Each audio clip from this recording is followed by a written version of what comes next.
പ്രഗത്ഭരായ പ്രസംഗകർക്ക് പ്രസംഗത്തിന് അവരുടേതായ ശരീരഭാഷയുണ്ട്. സംസ്ഥാന സ്കൂൾ കലോത്സവത്തിലെ മത്സരാർത്ഥികളും അവരുടേതായ ശരീരഭാഷ വികസിപ്പിച്ചെടുക്കാൻ ശ്രമിക്കുന്നവരാണ്.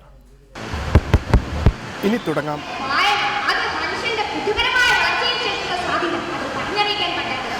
മുഖഭാവ വ്യത്യാസങ്ങളാണ് ആദ്യം.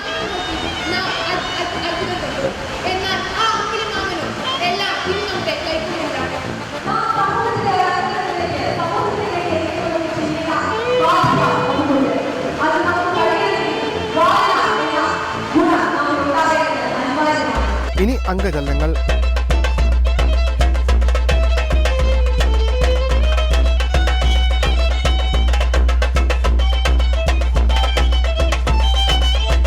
പ്രസംഗത്തിന് ആനുപാതികമായ ശരീരഭാഷ ആശയ സംവേദനത്തിന് അനിവാര്യമാണ്.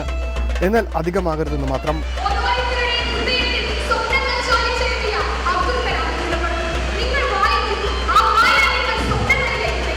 ഇങ്ങനെയൊക്കെയാണെങ്കിലും മൂർച്ചയുള്ള വാക്കും ഉറച്ച ആശയവും തന്നെയാണ് പ്രസംഗത്തെ അർത്ഥവത്താക്കുന്നത്.